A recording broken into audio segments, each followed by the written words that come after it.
تلاجة ال جي، احدث ما عملت ال جي، زي ما انتم شايفين كده شكلها بيتكلم عن نفسه. انستيفيو، السعه اللتريه 665 لتر، بضغطه واحده على الباب زي ما انتم شايفين كده بتنور ويظهر لك اللي جواها. ولا سحر ولا غيره، ثلاجه اوبشن عالي جدا، احدث ما نزلت ال جي. طبعا انفرتر صناعه كوري زي ما انتم شايفينها، فرز تاني لخدوش لا تذكر، زي ما انتم شايفينها كده قدامكم. التلاجة قدامكم دي فرز تاني، وهيبقى بخصم كبير جدا عن سعر السوق، هيبقى بخصم 70,000 جنيه من سعرها في السوق. يعني انتوا تشوفوا سعرها عامل كام في اي مكان جنبكم، واحنا عندنا هتبقى بخصم 70% من السعر اللي انتوا هتشوفوه، 70,000 جنيه من السعر اللي انتوا هتشوفوه.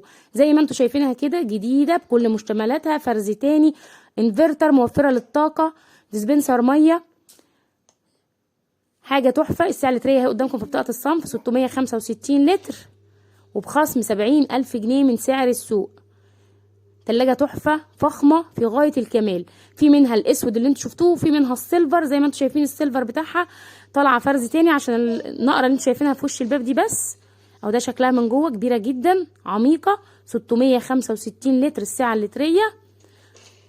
تلاجة العمر الطويل اللي جي، طبعا معروفة ماركة غنية عن التعريف، مش محتاجة